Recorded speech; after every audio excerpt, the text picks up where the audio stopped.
All right, chill vibes. You got me looking into CSCS again. I know. It's like it's the evil that you got to like deal with, right? Because it's the industry standard. I hate that I can't see that I'm on. I'm on. All right. Here, I'll watch. Sit down, and then you can at least see where you are on mine. Like, Oh, sweet. I got you. Perfect. Yeah. Let's put this somewhere. Geoff, pleasure. Pleasure, dude. Pleasure to make so- this happen. Yeah. So I reached out. I mean, again, we've both been doing this for I don't even know. Yeah, man. Started a personal trainer at 24 Hour Fitness. I don't know. Where did you get your start doing this? Ooh, that's great, man.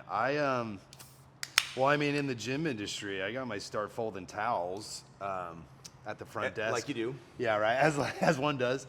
But training, I actually started, I started doing one-on-one stuff. You hear a lot of people start doing Your group. legs are bigger than mine, so we're going to have to. Okay, all right, I'll help out. Here, let's do this. There you and go. then I'll tuck them. You're making me very uncomfortable. Well, thank you. You're so nice. In Seal Beach, called Beach Fitness, amazing place. I don't know if you know Andrew Serrano. Are you familiar with Andrew? I don't know. Great guy. Highly recommend. Owns a place in Newport now. He was at the Belmont Athletic Club. I was talking about getting certified as the trainer. He's like, oh, you should come work at this place, Seal Beach, Beach Fitness. So you were just at the Belmont Athletic Club just as a towel folder with no. Running the front desk. I had aspirations, like I was doing my NASM. I was Good on the old path. NASM. You're right. The gold OPT standard. method, foam roll for a half hour. PT, yeah. Foam roll. Every client is going to foam roll and then do the overhead squat assessment. Balance. Absolutely. Uh-huh. Yeah. No, they love that. All that single leg reach stuff. No, they love that. That's what they pay for. That's what they want. So anyways, all of that to say, he said, hey, come check this place out. They're looking for coaches and trainers.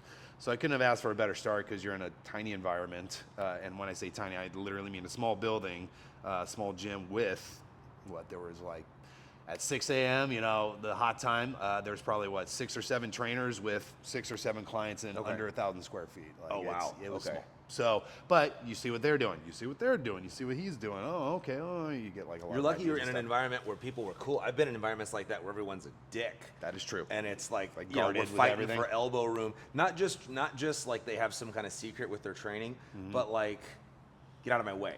Like right. I'm this is my area, and it's like guys, we all have the same, So I know you're lucky that you were in a spot where everybody was cool. I think about that all the time. Like if I started at 24 or something like that, I might have not gotten into the industry or stayed with it.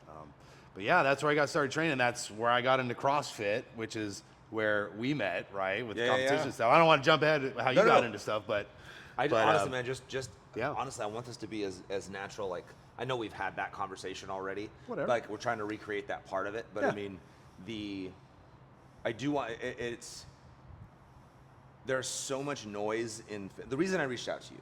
Go ahead. There is so much noise in, we'll just call it the fitness area right now. Everyone's trying to be an influencer, but I feel like most of these people have gotten involved with this in like the last year because it's so trendy to be a fitness influencer. And everybody with a freaking six-pack and a gym membership is now giving advice. And you have somebody like yourself and myself, not to pat myself on the back, like been doing this for a long time, like really have. And like we may not have our shit together in terms of social media and looking cool and saying all the right shit, but there's a lot of knowledge out there, and it's not really being. And how many times are you scrolling through social media and you see somebody say something that is just the most ridiculous thing, and you can't go on there and be like, you're wrong, because you get attacked and you look like an idiot. Yeah, it's not a good look. So. Right. At which, in my younger years, it's exactly what I did. Just firing away from the keyboard, just talking, telling everybody they suck. But I do think that people like you and I have a unique opportunity right now to actually not just talk about something that we read in a blog or on somebody else's social post. Although I learn stuff from people all the time. There's great sources out there. But from actual real world experience, not just in the coaching of other people, but in doing it ourselves. Like all the time, there's moments in the gym every single day that I feel like I can save somebody from making a mistake that I made. In that moment where it's just like, just this morning, I'm working with a kid who's, he's supposed to get a heavy 5 for his deadlift. Okay. He's just getting started. He just got in here, end of school, and he's got a program that, he goes to a very reputable private school. Okay. Where they tout, I'm trying, they got to see this.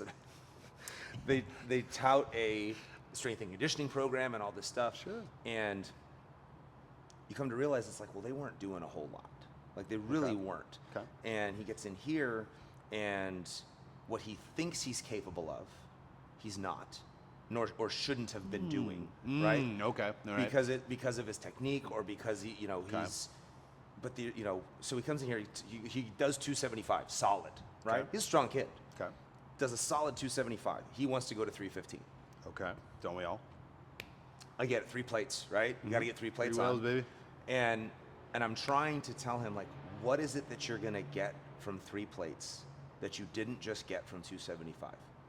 Okay. Right? Like, you did a solid 275. You're gonna have another chance to do this, right? We load the bar all the time. That's what strength and conditioning, or a strength program is. Like, a little more on the bar next time, a little more on the bar next time.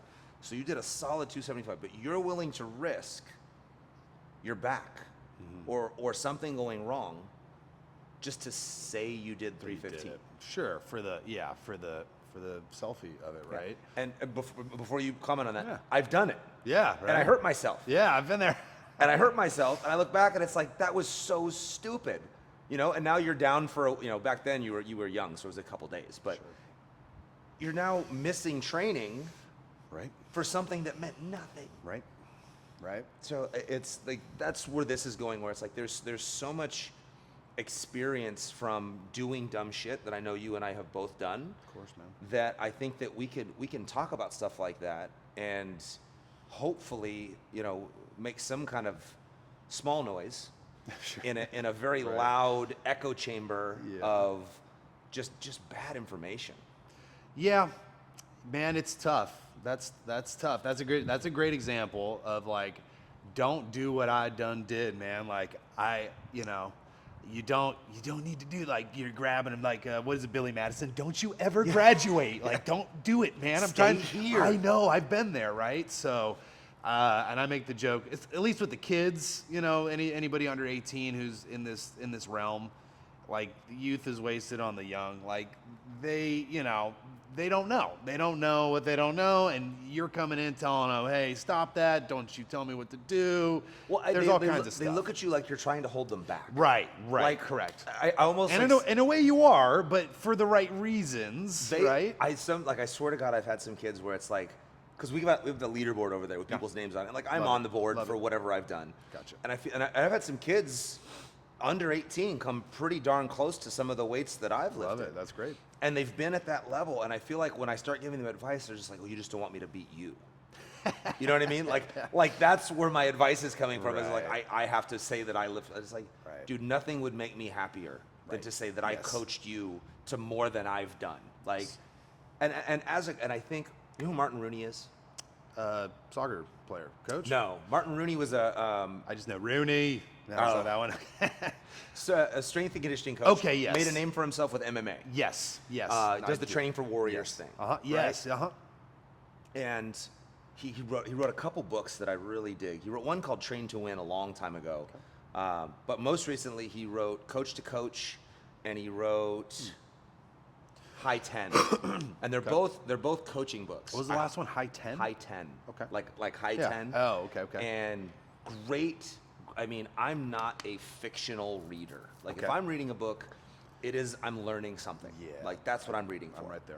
And I started when he wrote it, like, because I've met him, I've seen him speak a couple times. I mean, the guy just, like, sweats enthusiasm. Like, it's crazy. Nice. And so I was excited to read the book, and the book was a fictional story, but almost like a parable about coaching. Nice. And it was so awesome. But there's a lot of really cool bits that I've taken from that book, both of those books. Mm-hmm. But one of you's talking about, like, what it means to be a coach is to be able to be more excited for someone else's success than your own. And Absolutely. I thought that was such a great, It's something that, like, I maybe couldn't have put it that simply, but kind of like when one of your athletes does something, man, like there's no, like you get to have a small piece of what they're experiencing with that win. And if you've done it before, it takes you back, right? Oh, for and like sure. it's the same vibe. It's the same vibe. Well, and I don't know if I've ever even said this before, but like I get emotional about it, man. Like there is something about a real win, like training for something, especially when you're helping them do it, right?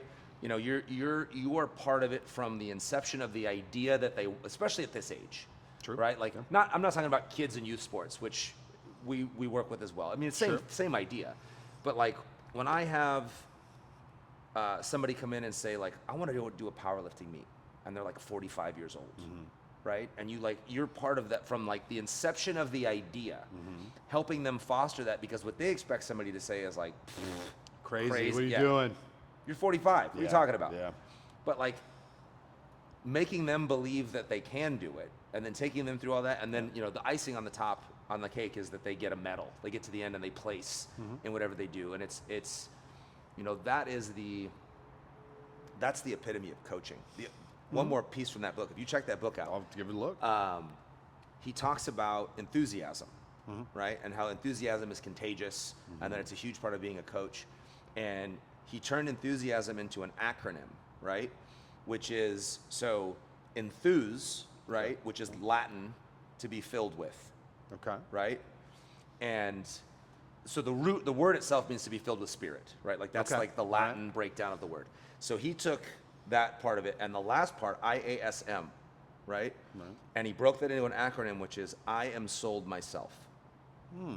So like, and that's why he's like, people can feel fake enthusiasm because you're not sold on what you're saying. Like when you believe in what you're saying, like people feel that. It comes through. Yeah. Absolutely. So anyways, great book.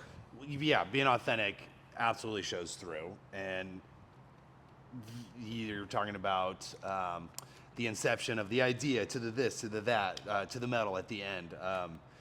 I'm sure, I can't remember who said it, but it's like a coach shows you, things inside you or whatever that you couldn't see yourself. Exactly. Right? Like, I know you had another rep. I know you can do 5 more reps. I know you can shave a second off because I'm looking at you and I can tell because I've been doing it because we've been doing it for 20 years. Right? That's like, a great. In the position I'm in now at Dynamic Athletics, I didn't even let you plug that. That's sorry, okay. man. I should have let you plug We that. just did. We There plugged you it. go. That's not the point. The point is, like, I'm now I'm in charge of hiring young trainers, right? Like, which everybody, any gym has to do, but the kids, I'm going to say kids because they're just graduating. For most of them are just graduating college, right? You can just see like they don't have that vision yet. And I had not hired some people for a while. Like I didn't have to worry about that. I didn't have to F around with that. But now that I have to like meet with those people and kind of coach them up a little bit, it's like I'm standing there watching them coach and I'm like, yeah, you can't see what's going on here. Like you're not going to tell them to push a little harder or whatever because they don't know what they don't know because they're new to it. But yeah, absolutely. Coach is able to show you something that you didn't think you could do or give you that little push. But I think you just touched on something that I say all the time, which is like you get into a point with any kind of a group training session, right? And more like speed and agility is different because I feel like you're coaching every rep, right? Sure. Like you're on them about form and technique and there's almost feedback, whether it's good job, you're doing it right, or move your hands or do whatever. But when you get into like more of like the you mentioned CrossFit or I run a group session here that's just like a strength training class, Right. And people tend to get into it's like, well, I don't necessarily talk to everybody on every rep, and I don't necessarily get around because you can't, right? I've got 15 to 20 people in here, but it's easy for people to say like, well, what am I here for? Why can't I just go to 24-hour fitness and I know how to squat now, I know how to deadlift now. And you absolutely do, but there's two things. One is I think people undervalue a program. Okay. I think people undervalue the how awesome it is to walk into a gym with a program laid out for you, sets, reps, not always weight, but a program that if I follow this, like I'm going to get better. Right. Yeah. But two, the ability to walk up to a coach and say, hey, what should I do here? What should I do? Like, hey, so last night I didn't get great sleep, and I don't feel great. I know I'm supposed to squat 80%, but I feel like just to be able to bounce things off of a coach, like you don't like that in and of itself. You know how many injuries are probably prevented just by that conversation? Absolutely. But people get kind of lost in the fact where it's, in the mix where it's like, I didn't even talk to him today. Like that coach, the coach didn't even say anything to me. It's like, and we should as coaches be aware of not just correcting, but also, giving them the pat on the back and the good job and that looks good. And I, do my best to do that. But, every morning, because you start to pay more attention the longer you do this. And it's like in each class, there's probably 20 different conversations. Sometimes some of those were the same people. Oh yeah. That was just either them just getting the yeah, you're right, right? Just the confirmation that they were interpreting whatever was on here correctly, or them saying I don't even understand what this means. Like no matter how good and meticulous I am about a description or whatever it is, to be able to walk up to a coach and be like, can you explain what the hell we're doing today? From a beginner to a more advanced, or watching, just like you said, watching them and saying you had 2 more. Yeah, totally. You had 2 more reps in the tank. Totally. I've used it a million times. I'll say it here. It's like I go to a tax accountant to do my taxes because I could do them, but I'll probably mess up or I won't do as good a job as they're going to do because of their years and their knowledge and their experience. You come to us for that vision of we can just look at you and say, well, yes, this, no, that, and do this. Yeah. Yeah, I absolutely agree with all that too. I think the adults, there's a difference between kids and adults, of course, when you're coaching them. For me, the adults, as long as you've built, and this probably goes for both, but with the adults, you can't come in hot like a hard coach. You can be like, hey Frank, how's it going today? And then you can't just walk right up and be like, that squat is, blah, blah, blah, right. You got to fix that. Kids, you can be a little more straight on, straight to them. And I think that works better than trying to tiptoe around and dance around stuff because they're kind of what do you mean, or whatever. That's my experience. I think with the adults, it's more of what I tell my staff is our first priority is safety. Of if course. what they're doing isn't going to get them hurt, go easy. Yeah. You know what I mean? But if they have a big old question mark back and they're about to pull 400 pounds off the ground, don't let them do that. Yeah. Go ahead and ramp it up a little bit more there. Yeah. So it's case by case. Do the kids that you have coming in here, is that the biggest issue? They want to do, because you've said now too, 2 situations where you're do 275, not 315. Is that the biggest challenge of hey, whoa there, buddy? With teenage boys? Absolutely. You haven't found that to be the same? Well, what's funny is the environment that I'm in is mostly teenage girls, right? So I've got 30 plus softball players. See, coming through. And I don't know how you feel about this, but I will say this forever. I enjoy coaching female athletes so much more. Sorry guys, but Bros. They have no ego, none. Yeah. They are so happy that somebody is working with them because nobody spends any time with girls. In terms of strength, when they get We're to high on our school, way up, but you're right. In the past, dude, I have coached girls that come out of big high school, high school programs, girls that come out of Division I college programs, that come in here and I teach them how to squat or deadlift, and they're like, no one has ever taught me like that, ever. Yeah. So, and they don't. There's no. They are going to err on the side of caution. Sure. Almost every single time. Sometimes it's come on, lady. More. Let's put some weight on the bar. But so that's got to be honestly a completely different. It is. That's a different.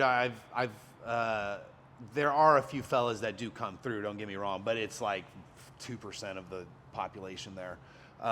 I have coached boys in the past when I was doing volleyball because that was my game growing up. So after college. You were a volleyball player? Oh yeah. I didn't even know that.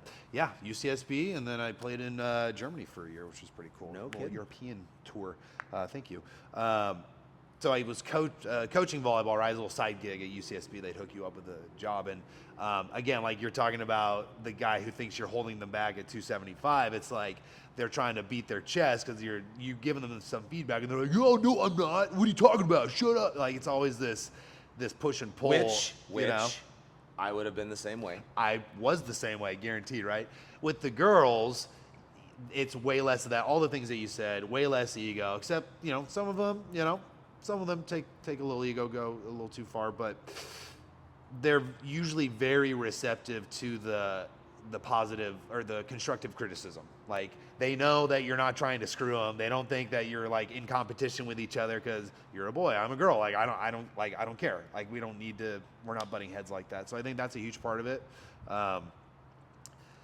Yeah, and I mean, scientifically, they can endure a little more. They can do a little bit more at their maxes, right? They can rep a little more out. So, how do you? So, and this is something that I just did a little video about. Something that I take real seriously when I work with female athletes, right? Is the whole. I don't want to call it body positivity because that's not what I'm talking about. But Sure. just like female athletes get so much shit about their physiques. Yes. And it drives me crazy, man. Because because I've seen it on both ends. Mm-hmm. I've seen the girls come through here, and I've coached some really amazing athletes. Of course. That, to me, so attraction is not a part of this, but like, to me, having a strong, lean, muscular physique is just better. Mm-hmm. It is skinny as a dime a dozen, right? Like, anybody could accidentally get skinny. Sure. You know what I mean? Like, Right. nothing that you Right. could just get, you could get like a stomach flu. Sure. Or and like, that's, right? Right. It's very deliberate. When a female builds a lean, muscular physique, like, that was very deliberate. That took years of work. Mm-hmm. And I get them. So, like, and some girls, as you've seen, like, I mean, it's just something that I do now. Like, I'll be out somewhere and I'll be like, she plays a sport. Like, you can just, sure. and if she Sure. doesn't, it's a crime. Why isn't Right. she? What are you doing? Why isn't she Right. playing a sport? Uh-huh. But that girl in the wrong environment is going to be teased, is going to be, they're going to make fun of her legs, they're going to make fun of her arms, so by the time she's an adult, you're not so much general population anymore, but have in the past. Sure. But you get that girl that's just like, I don't want to get bulky. Like, that's where that bulky shit comes from. Okay. Yeah. And this is my opinion. Yeah. I think, because no girl grows up thinking they're bulky. They're told.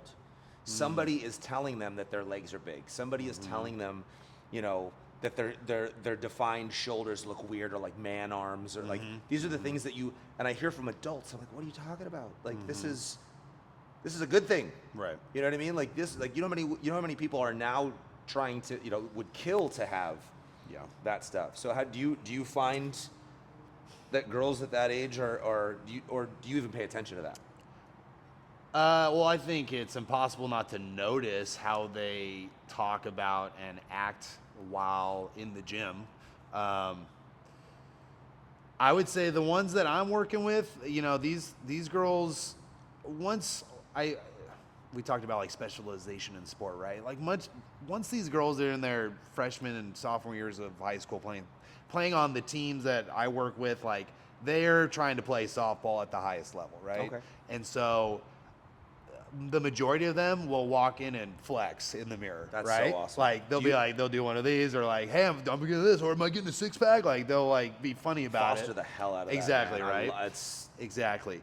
Because they know it's for their sport, and they know that that's what it's going to take to be good at their sport, or to be the best, at least, at their sport. I think, again, I'm in a unique, and not completely unique, but we do share the space, and there's kids over there that don't come strength train as often, and you can look and see the difference between players. Like you said, that girl plays a sport. It's like, when these girls walk out on the field, it's like, we know what team that is. Like, okay, that's these guys. Okay, cool. Like, very obvious. Back even when we were young lads, like, it was like, oh, girls don't get bulky. It was out of the 90s, the heroin chic, Right. like skinny looking gross. I think that's changed a lot. I think the general pop, the older women, not old, but older than what I'm working with. Careful. They still, right, toe on that one. Older than the high school kids that I work with, right? That's a good range. They still have some of that going on, because they they're from their parents or their friends. But I think when you're in that athletic room, they're not worried about that. I mean, don't get me wrong, we've got mirrors in our weight room, and they're doing this, they're like doing this, they're doing that, Right. like the whole time. That's never going away. You can tell when they're fired up and they're flexing, and other times when they're being body conscious. And it's like you know, I'm standing 30 feet away and I can see them doing. I'm like, don't worry about that. Like nobody cares. Like don't worry about that. But it's got to be hard. I mean, it's just a cultural thing. It's hard to get away from. But that's a good point of having them. That's why it's so important for them. You know, the program that you run, and having them be around other girls Yes, like correct. that. Yes. And you know, that's one of the things that I talk to parents about in here. When we, you know, it's like, if you have an athletic girl, get them around other athletic girls. Absolutely. Don't, like my niece, whose name I won't mention, is so athletic. Like I mean, she could play any sport she wants to, right? But it's like, and I had her in the weight room, and she's so fucking strong. Like she was, I mean, It's like a natural. I feel like she was at one point was deadlifting like 200 pounds before she was a freshman in high school. That's good. And Good start. But it was just not. It was not her thing, and I don't know this, but I don't know if maybe like the group that she ran with, which did not look as athletic as she has a couple girlfriends that play sports, but like most of the girls that she hung with were not athletic. She was Did not an have. outlier. Yeah. I don't know for sure. Yeah. That was part of If it. she's pulling 200 before freshman year, I mean, we don't have a lot of those even where I'm at, and they're trying to be good. You know what I mean? Yeah, she's. I feel like it's so hard because it was like, God, I had plans for her, man. The potential, right? The worst word ever, potential. It's like, ugh, I wish. She's, to her credit, she's back in the gym right now. Good, She's good, running good. track Good, cool. at Yorba Linda. Cool. And so Oh, she you just gave her away, dog. Yeah, I didn't say her name yet. Oh, okay, all right. Whatever, Peyton. Oh no! But she's Get out there. But she, I mean, again, and I think she's finally seen that, like, she wasn't, for the first time, I think she wasn't the fastest, and realizes that, like, oh, maybe I should get stronger. Maybe maybe the weight room does have something to offer me. So she's been in here, she's been working, but it got to the point where I was pushing so hard that I think that might have been part of Yeah, pushing her out of the weight room as well. do it too. It's hard to be more excited than they are. That doesn't last. Oh, very that, long. yeah. Well, and again, it goes back to what you can see. Yeah. Because you've seen so many kids, you've seen so many people, and you see where they are, and you're like, oh my God, if you just keep going. You know, I'm that way with my son. You know, my son's 12, he'll be 13, and you know, he's grown up in this. grown up you in know, it, right, his whole life has been spent in a gym, which makes him not want to be in the gym. But he's also at a level right now where he's playing, you know, club lacrosse. He's getting into tackle football, and I think he's, for the first time, starting to notice that, like, I'm a little stronger than a lot of the kids my age. Okay. And I think, and it's funny, I say this all the time to only a select few. So, athlete, did you spend a lot of time in the weight room when you played volleyball? I'm gonna say yes, more than probably most volleyball players in high school. Was it because for you sure. liked weight training? Well, it's because our coach was decent enough to like push Okay. to get us in the weight room from the administration, right? Like, I want the keys. Let me be able to get in the weight room, and we would lift. I mean, it would be twice a week, maybe. You know, but I Okay. mean, everybody else, you know, all the other teams, they weren't doing anything like that. So I played football. Yeah, right. Like, football was my. You were in the weight room. I was in the weight room. Yeah. Because but of all the sports, like, football is the one. At most high schools, like, football gets the weight room. That's how it works. absolutely. Most guys lift because it's a means to an end, right? Most of the guys that I trained with, even to this day, like, they never really liked lifting weights. They liked dominating people on the field. Sure. They liked, you know, the speed gains, and they liked being able to hit people harder and all that good stuff. But it wasn't because they liked lifting weights. Yeah, And I think absolutely. that's one of the things that I tell athletes all the time is, it's like, look, you may never like, because a lot of young kids, when they start lifting, when I say young, I mean like 13-ish, and they realize, like, oh God, I don't really like this. Like, it's hard, it's uncomfortable, I'm fucking sore afterwards, and they start kind of, I don't know if worrying, but some of the kids are just like, I really don't like this, and they shy away from it. And it's like, look, you may never like this. Many kids don't, but if you keep doing this, you will start to like what it does for you more than you hate doing it. Sometimes Yeah. I think that's the best Sure. that a lot of athletes could hope for, is it's like, just stick with it for 6 months. Give it 6 months and watch what it does to your body. And again, if you still hate it more than you like the improvement, if you really give it a shot more than you like the improvement, then, I guess stop weight training and get passed up by everybody. But Yeah, I would say that's a huge point where like they're like, no, I'm good, no, I'm good, no, I'm good, and then they just get blasted by either the kids who are just let's be real, some kids are just naturally stronger, gifted, whatever. Then there's the ones who have been working hard, and then there's the ones who are neither, right? They're not gifted and they're not working hard. They just like to play baseball, Right. And they were really good at t-ball, and then they're really good at, so they've been good until the talent pool starts to narrow down. I have that conversation with the girls that I'm working with, because I'll be like, any of the freshmen who come back during summer, we've got girls going to all the College World Series teams. So we've got Outstanding. Florida, Oklahoma. I could keep going, but all the big ones, right? And they come back and they're like, holy shit! It's like the stuff we did was hard, but like it's way different when you get to college. And it's like, yeah, because it's like 1% of the high school kids get to go to college. So like everybody's an all-star. Everybody was first team all-league. And now you're in that same pool. So what's different? Do you do the extra work? Do you sacrifice time? Do you sacrifice, I don't like this. It's like, well, guess what, buddy? You're going to get passed up. And the stuff that they don't like is always the shit they need to do. Well, that's every human being ever, right? Like the things you're like, I don't like that. It probably has some kind of benefit to you, right? I don't like running. I probably should do it. It probably has some benefit. I'd rather run sprints than any kind of distance. Yes. But that's the whole thing.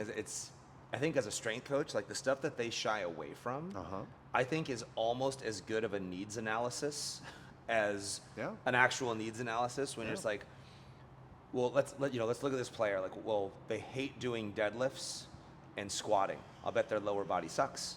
Yep. I'll bet they have a weak lower body, and if we and to the point of when I talk to these parents, do you talk to many parents? I get a couple of them. There's like the regulars that are already around. Yeah, for sure, absolutely. Do you have parents trying to give you like input on what they think that their kids should be doing?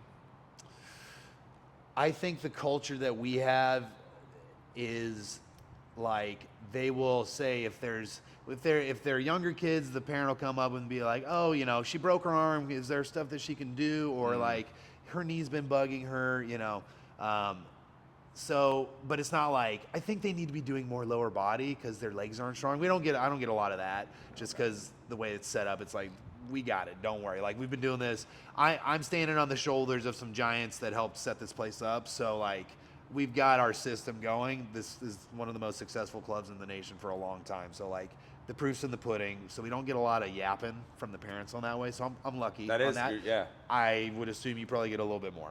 Yeah, I think it's more of a, because I don't like, this gym isn't just catering to athletes. Sure. So what I have right now, so I've got the summer camp that's starting up, right? And then with that, for the most part, because it's set, and there's so much to how you set things up, right? Like how you set stuff up is like, when I say like, I have a summer program, everyone's like, oh, he's got a program. And I don't, like in that instance, nobody says shit. Like nobody says anything. They just like, take them, do what you do. Versus like, what? And I give them a breakdown of, because I think organization is key. Like I give them a, like, here's what we're doing, Monday, Wednesday, Friday, here's the breakdown. And most of them don't understand it anyways. So as long as it looks like there's organization to it. Sure. But when I have kids that come in, so like I have some kids that train with me year round. And that's something else we can talk about, is I have, I've broken this down to like off season, preseason, in season, right? Does that sound? Oh yeah. Yeah. Absolutely. So that's pretty standard. Absolutely. Of course. Although that when I talk about that, we could probably do a whole video just about that, of like kids, you got to figure out, and it gets, with multi-sport athletes, it gets a little murky, but like off season, you spend the most time in the gym. You're the furthest away from your season of play. You can spend that time building muscle, getting stronger. Yep.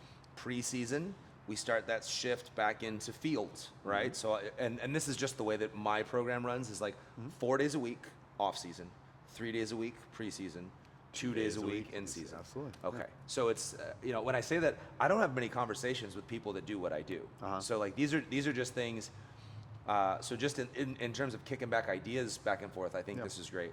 But that's just what the literature kind of says, right? And just like you said, standing on the shoulders of giants, like just read. Yeah, just they've already done the research on it, right? I don't need to reinvent the wheel. But you've got 4, 3, 2. So like, but when I have that, I'll get people that want to say like, hey, right now, he really needs to work on this, and it's like that doesn't follow my program. Like that's not.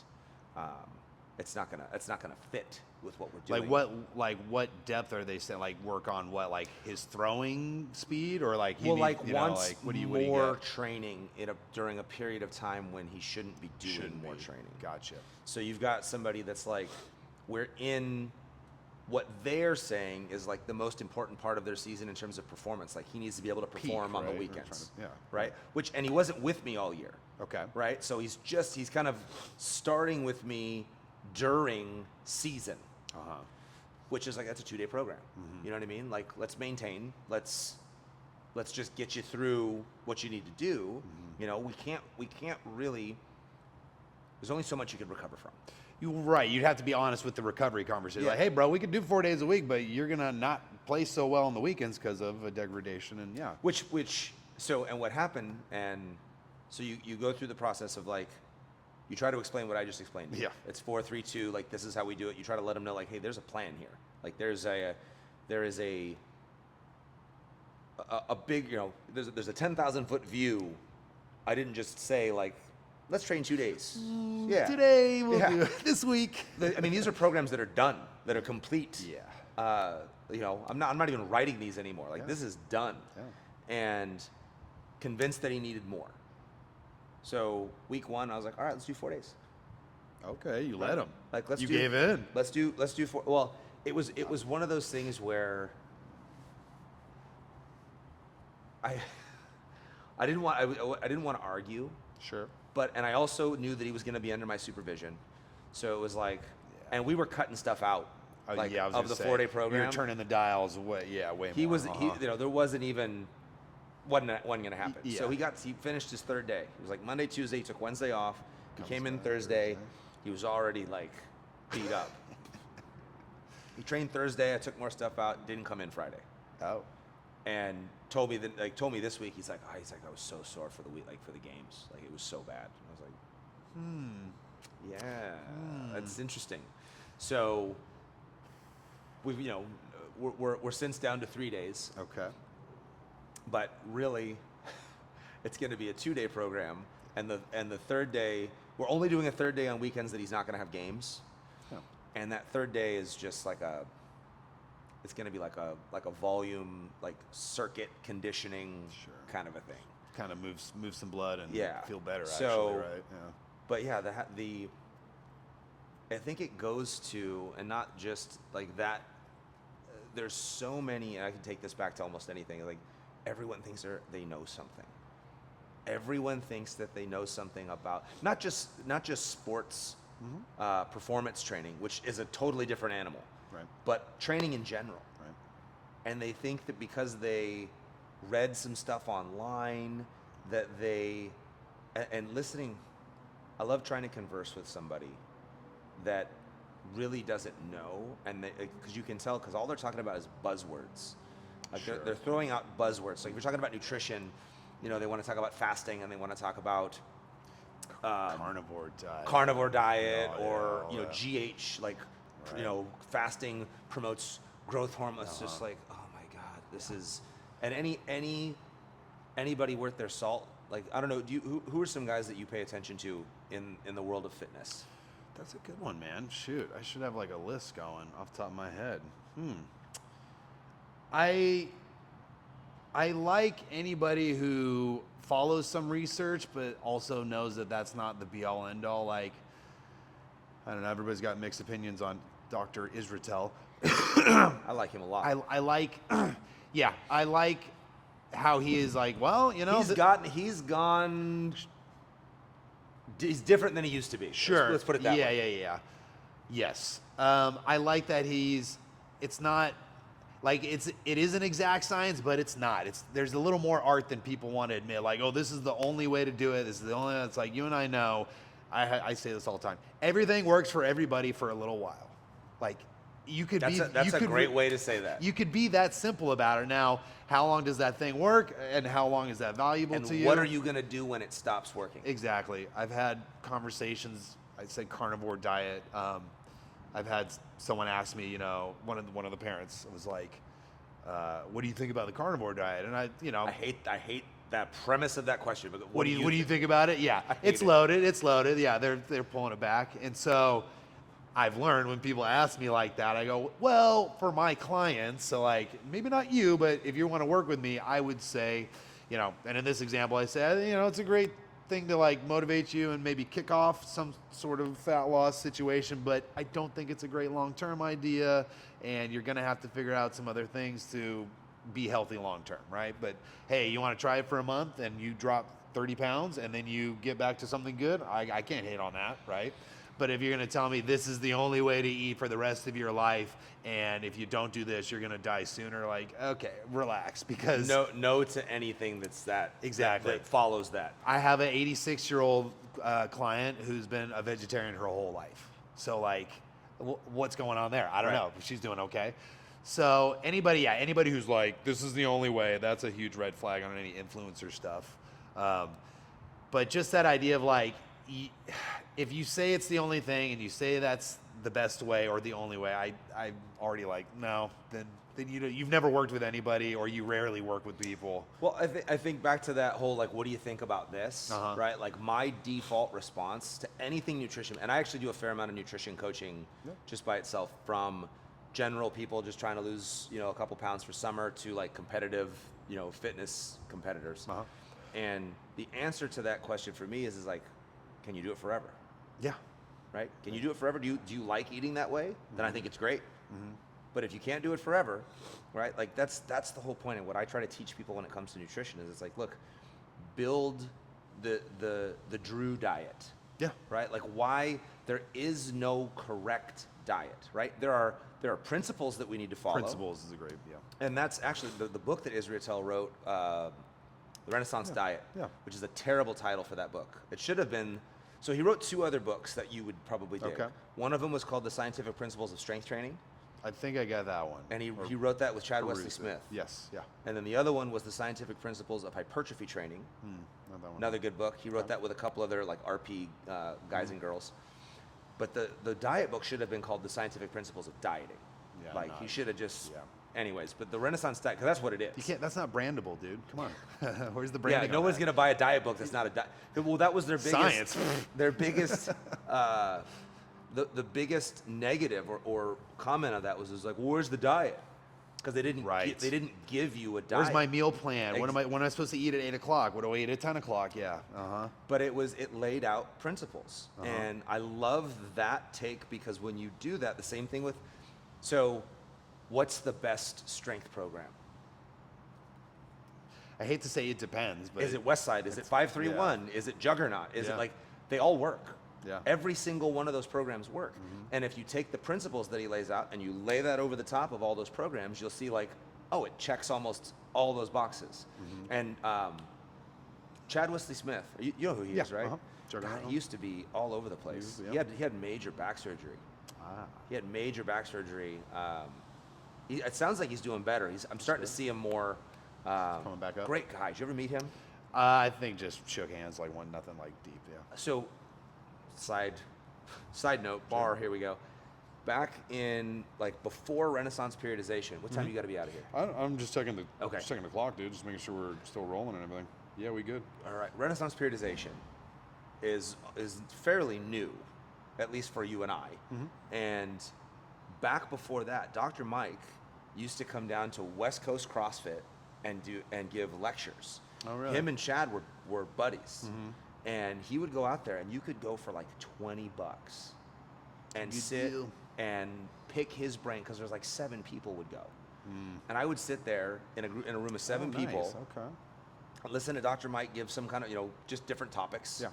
And then when it was done, he would take questions, and I swear to God, nobody else would ask questions. So I got to sit there for however long he'd sit there and let me ask questions. Pretty sweet, man. And pick his brain. So nice guy, very.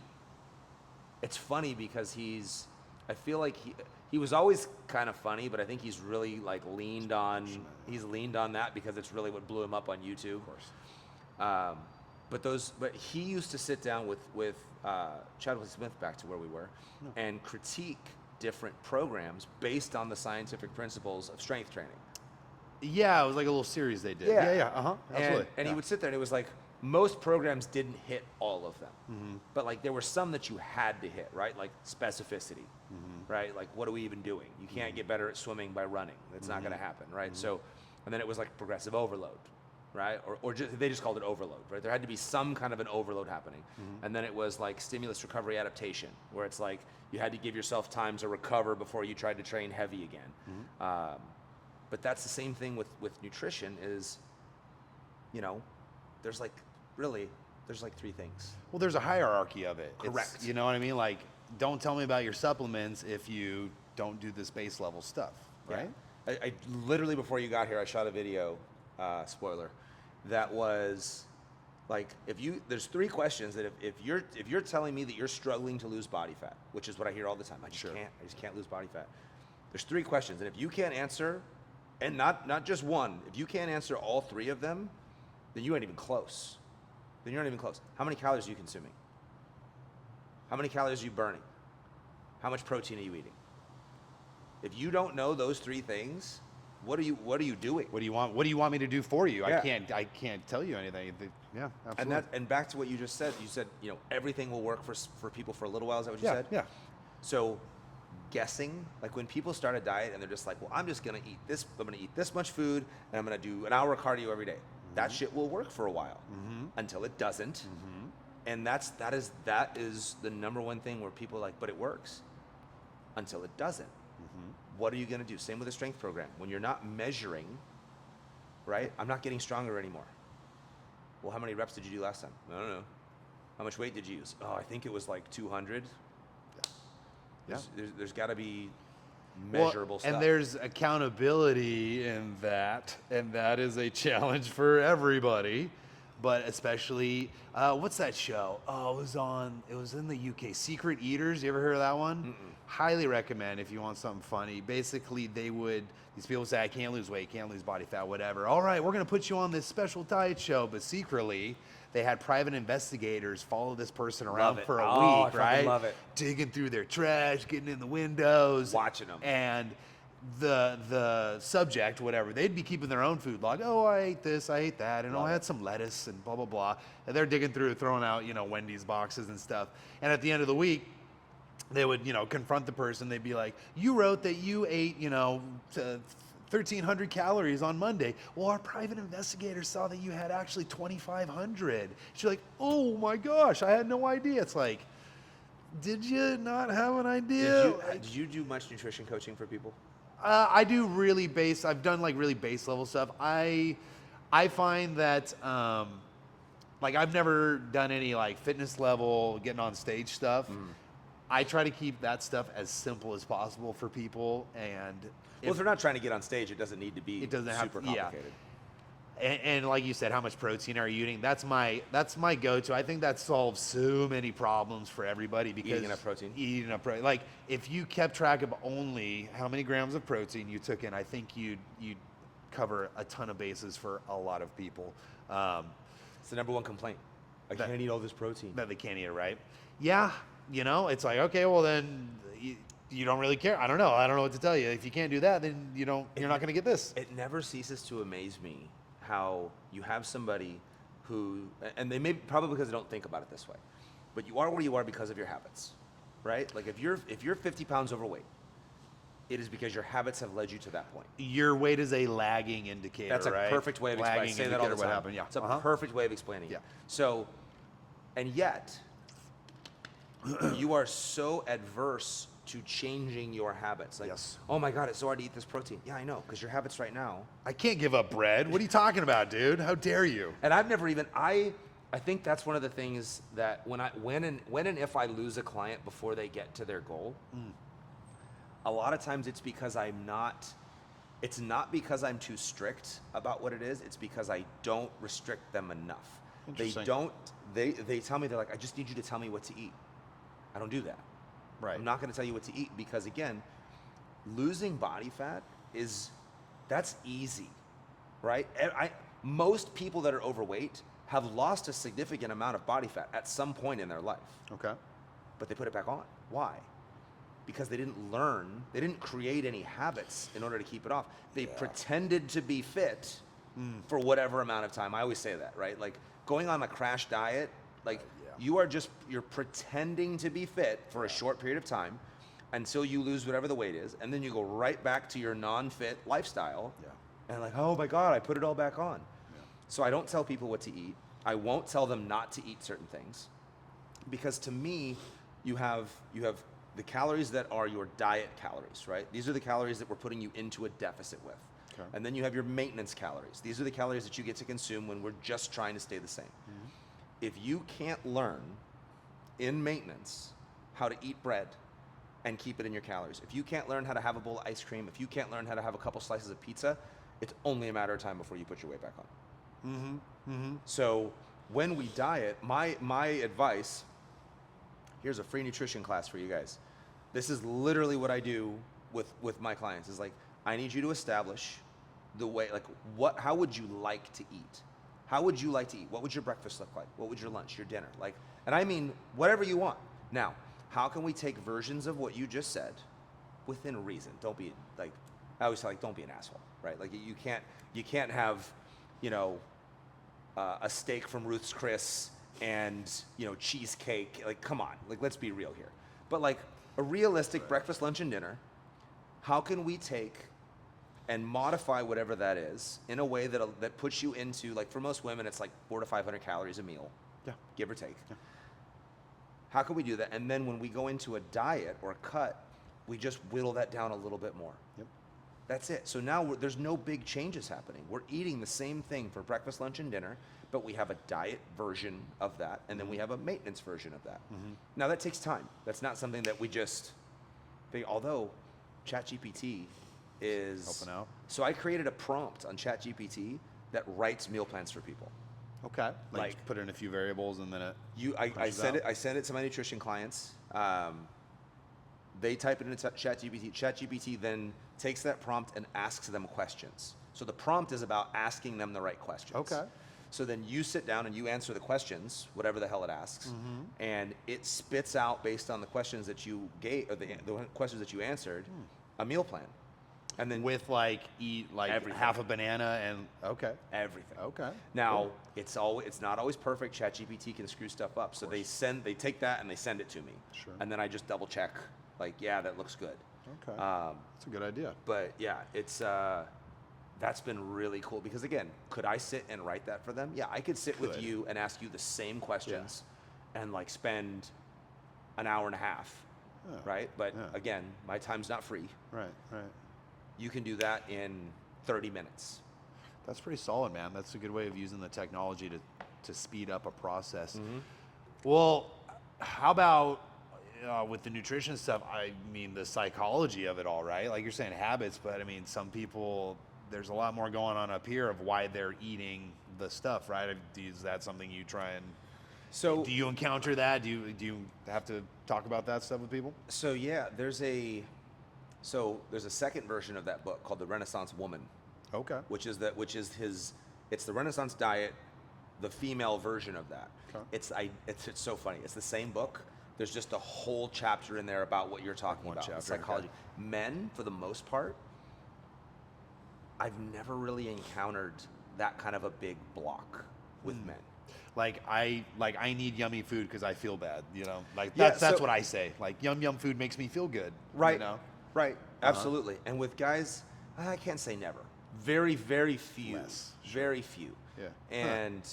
But with women, you do have, I always forget about this. Mike put out a certification for nutrition coaching. Okay. That doesn't exist anymore, but I got it. It was a bitch, man. It was like 6 months. Okay. Legit. There was like homework, like case studies that you had to do, and like it was a big deal. Okay.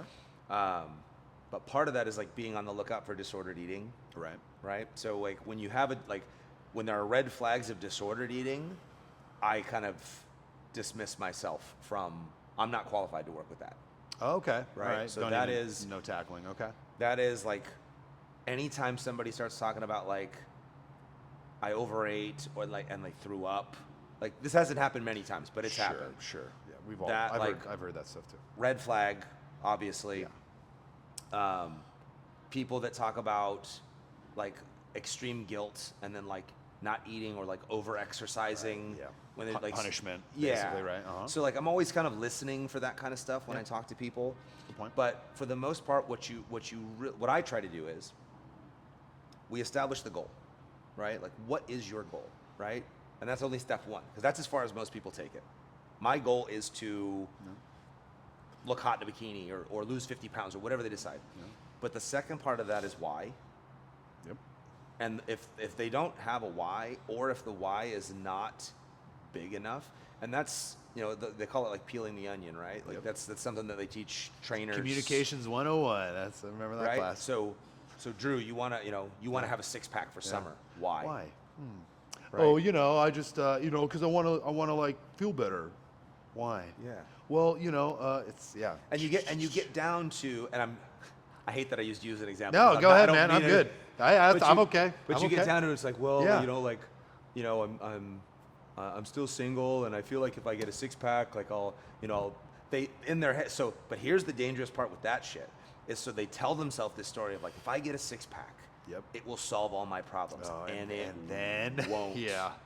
And I had that happen really, like it was really bad with a client of mine who was convinced that the only reason, like almost every problem that she was having in her life was because she was overweight.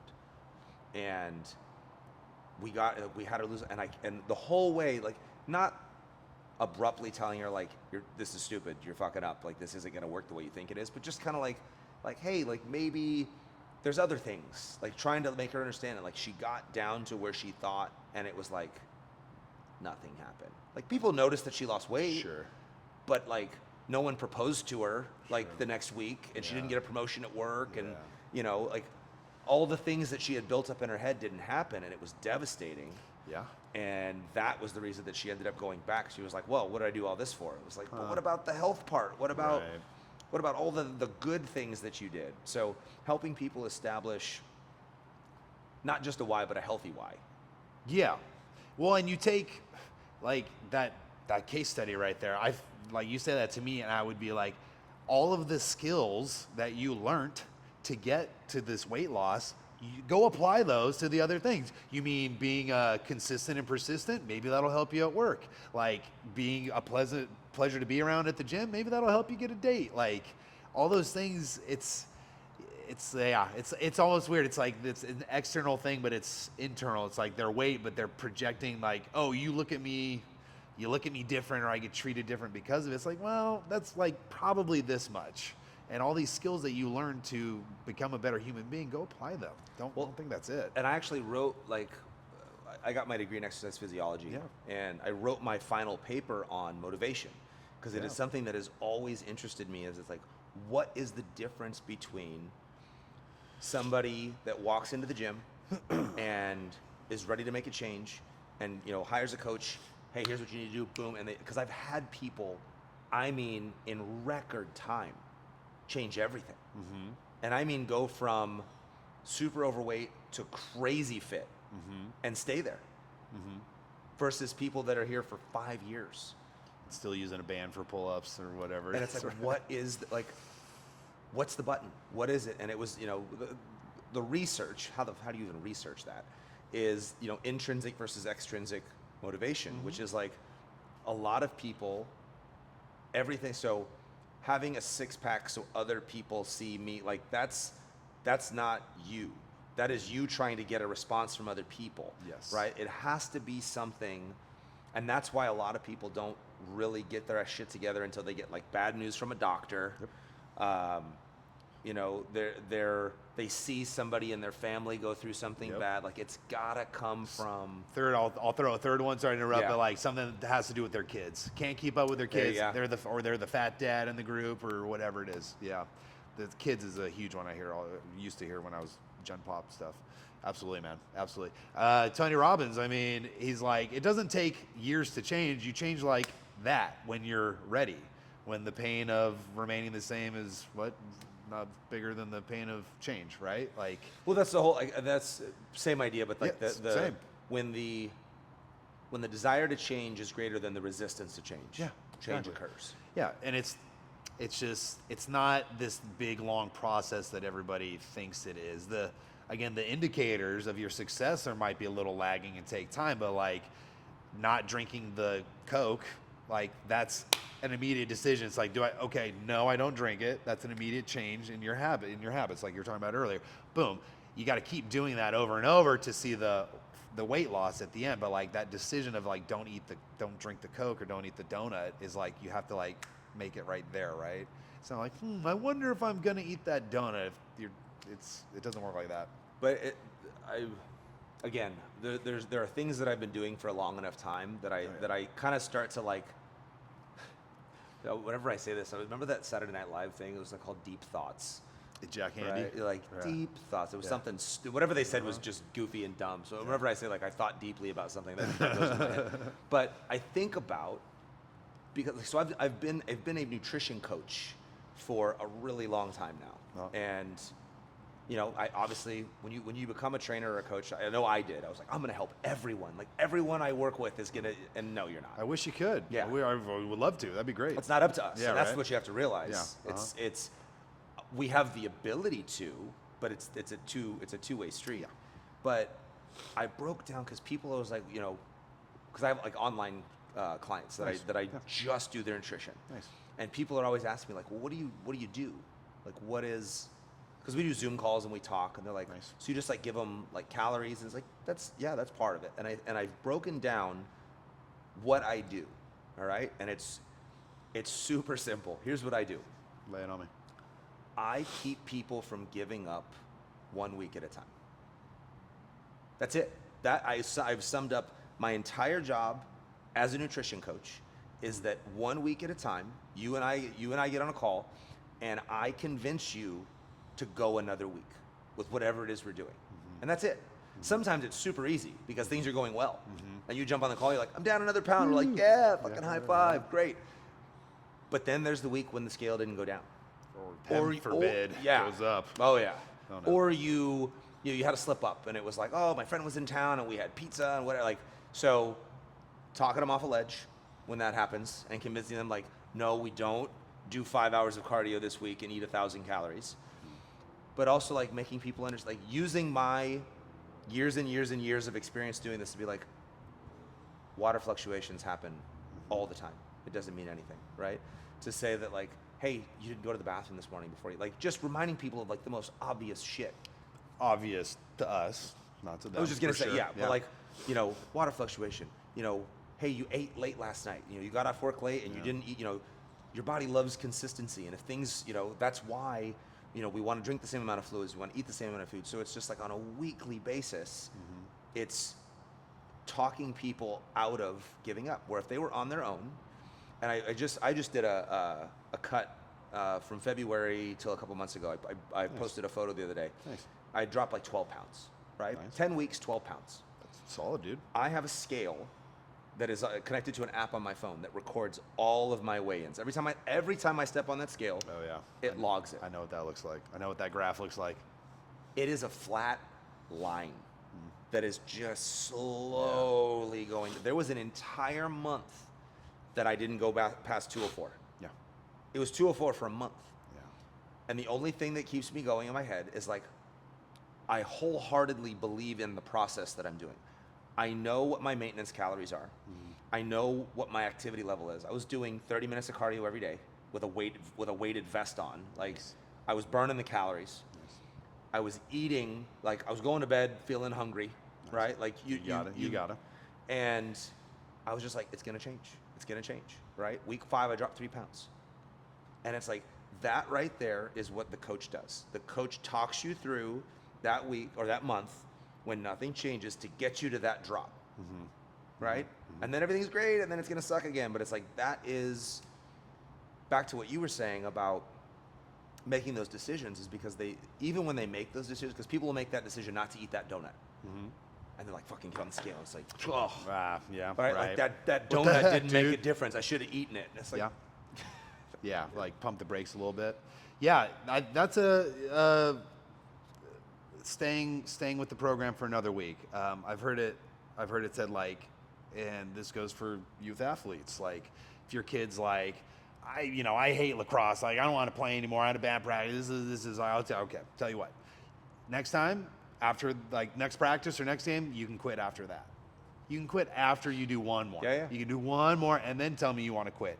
And 90% of the time they hang on with it, right? It's like same thing with the nutrition. Then, like, don't jump off the cliff. I thought you were gonna tell me your graph was like one of these guys, which, so there were, if you really zoom out, like, there's points like that. well, and someone who's losing way more than you is Yeah. gonna see that, and someone who's not probably as on their game as you are is gonna see that too. And that's again where the coach comes in. It's like, do not freak out. You had an extra slice of pizza, just give it 24 hours and watch what happens. But they'll see that same app spike up, and it's like they get paralyzed, and they'll. But I've never, and again, it's so hard, and that's why I love having these conversations, because, you'll say something that'll make me think of something, and vice versa. But I've been doing this for so long that some of these things that, like, I can't even wrap my head around how somebody would think that their weight would just stay the same. Like, even on maintenance, right? You get somebody on maintenance. It's like, we had a great cut. We lost 15 pounds. Great. We're going to increase your calories back to a maintenance level. We're just going to cruise along.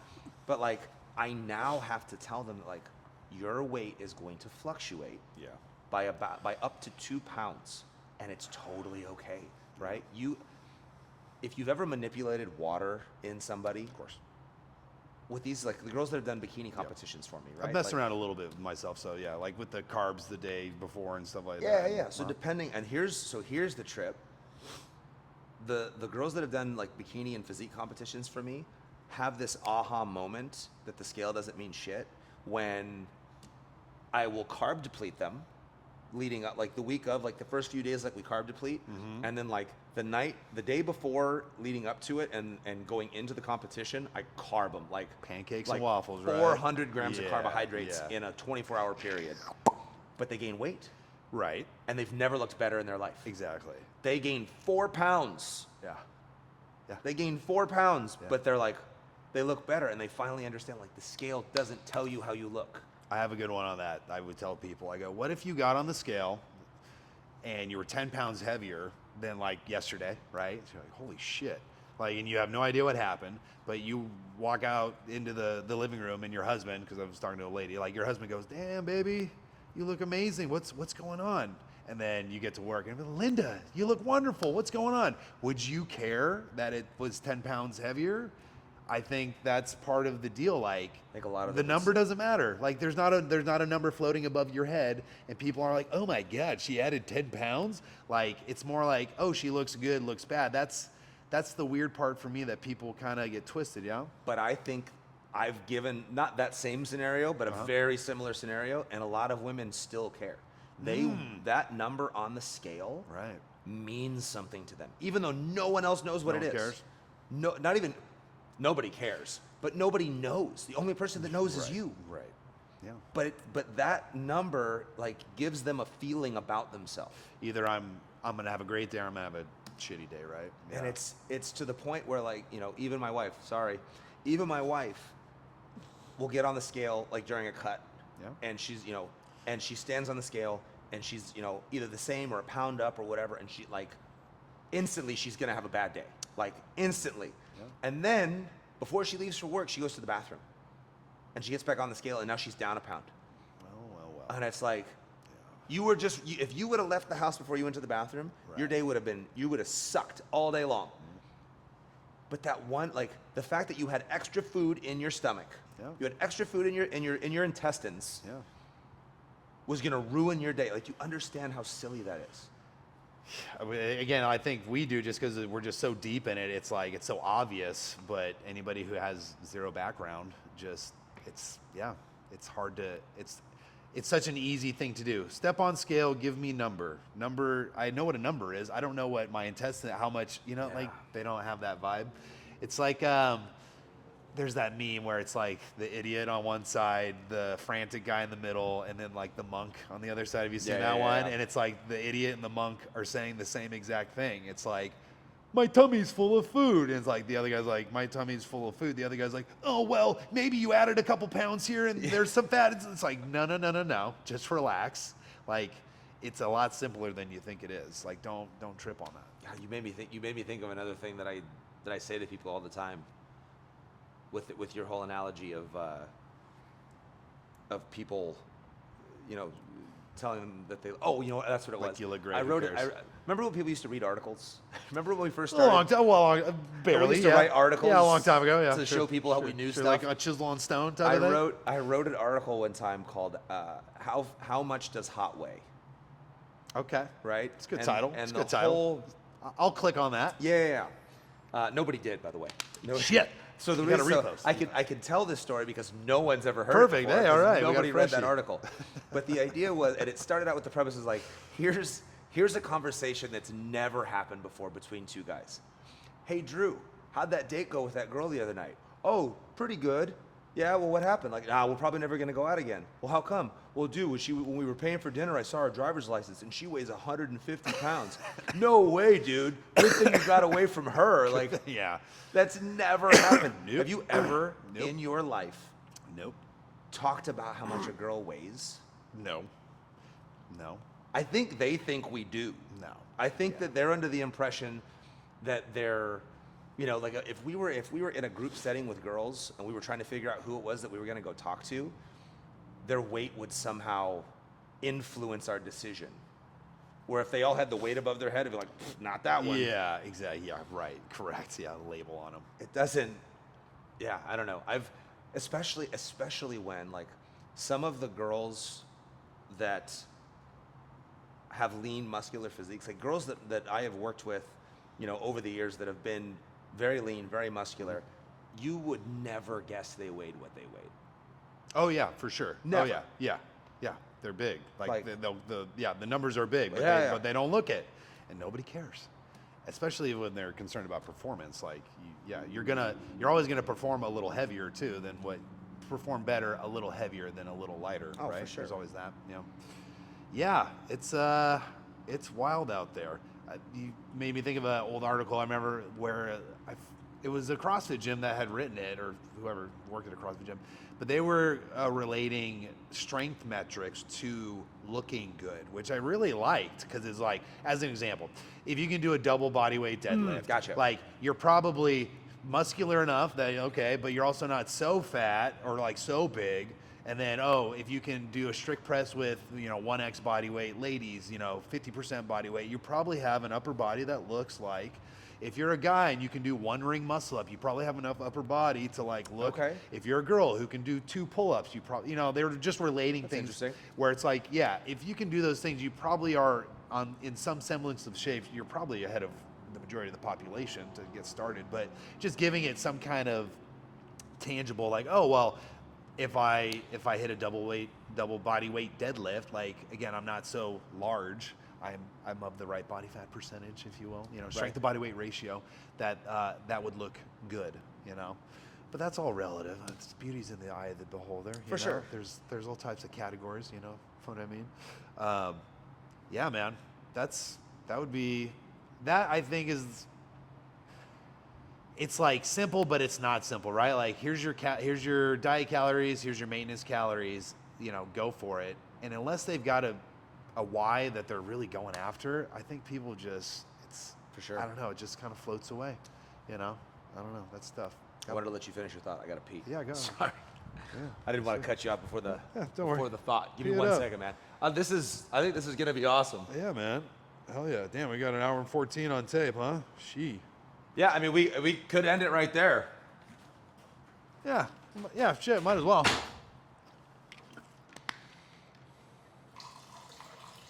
Ugh, my legs.